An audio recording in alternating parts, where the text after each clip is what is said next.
Hi, I'm Ryan Baker and this is Big Data in Education. Today we're going to continue Miscellaneous Week with a discussion of hidden Markov models. So a Markov model is a model where there are n states, and states are just situations the world or the learner or whatever you're modeling can be in. So for example, a learner might be bored, frustrated, confused, engaged. And the agent or world, the learner, is only in one state at a time. So you're either bored or frustrated or engaged or whatever. And at each change in time, the system can change state. So every time time goes forward, every time time clicks forward, be it every 20 seconds or year or whatever, the system can change from being bored to frustrated. And based on the current state, there's a different probability for each next state.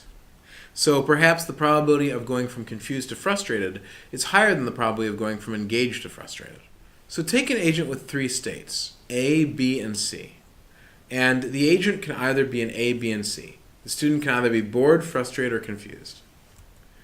And from the A state, the student can go back to the A state, can stay in the A state. That's called a self-transition. Or they can go to B, or they can go to C.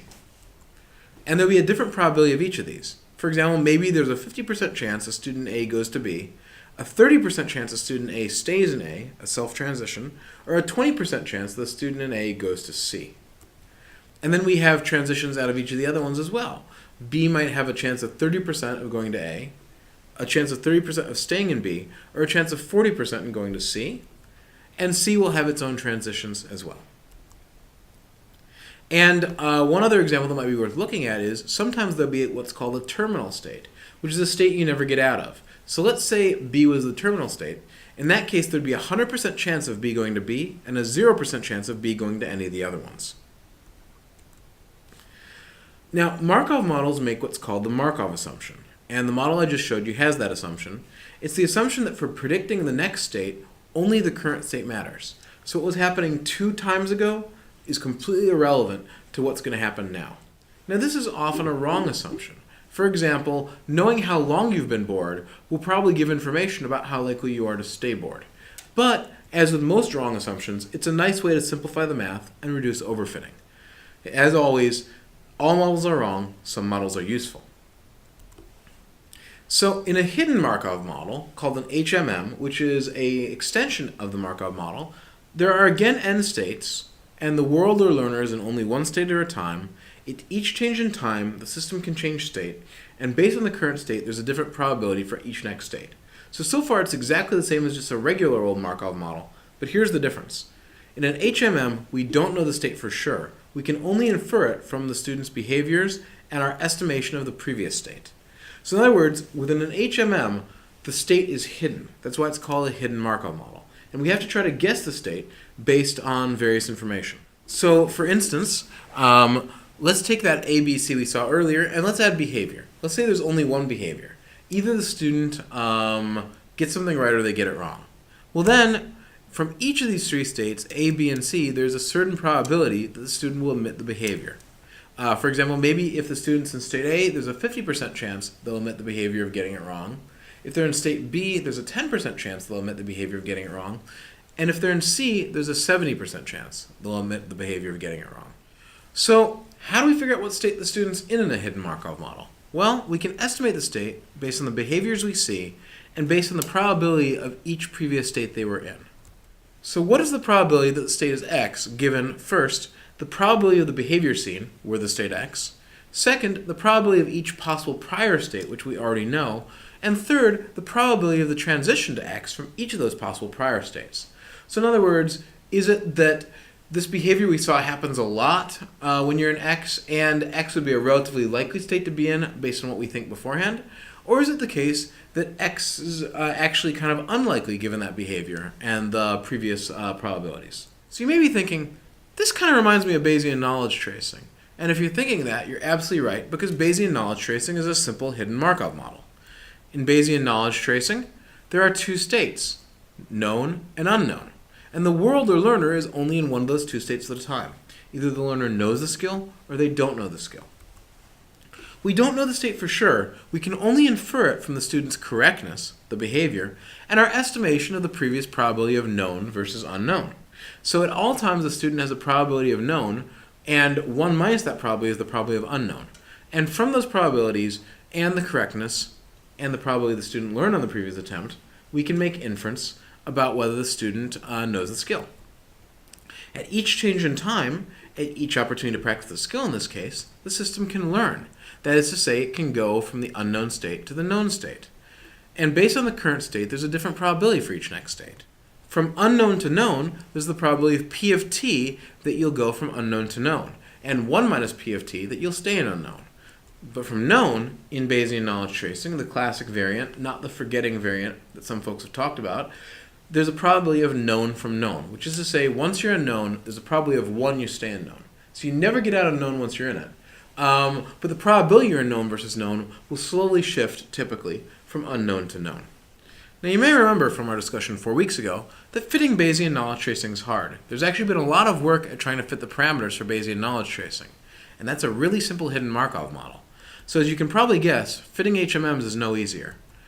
There's often a lot of local minima. Some folks have argued the local minima don't matter all that much, but you want to get to a good model, if not the very optimal model.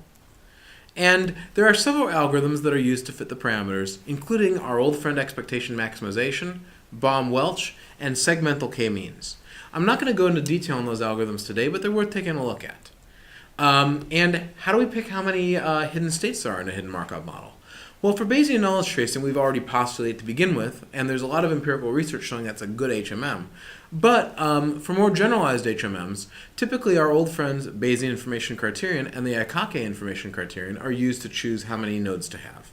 And people will do things like randomized restarts and do EM for each of the randomized restarts, and for each number of possible hidden states, figure out what the best model is. It's worth noting, even if you have lots of behaviors, you can set one behavior to each state, or you can simply say each state has a set of behaviors and a probability for each of the behaviors. And some behaviors are more common from certain states than others, but you can still see, through things like slip and guess, behaviors other than what you might expect. One project that's been doing some great work to use hidden Markov models to study more complex phenomena in educational data is work by Zhang and Biswas, which they've been doing for a few years, where in a system called Betty's Brain, where students create concept maps and test those concept maps, students could be editing their map, they could be asking a query of the concept map, they could be testing it in various ways, requesting explanations. And the system sets a set of different hidden states, which mostly correspond to a single activity, but one of them at the bottom center you'll see corresponds to multiple, and look at what the students' transitions are between different activities. And they actually look at students in different conditions of the systems and students of different ability levels and look at how their transition maps differ. It's really cool work. Another example is work by Christy Boyer, James Lester, and their colleagues looking at patterns and dialogue acts between students and human tutors. And in this system, there's a lot of different behaviors that the tutor and the human can engage in and transitions between them. On this graph, you'll see that the thicker lines represent more common transitions.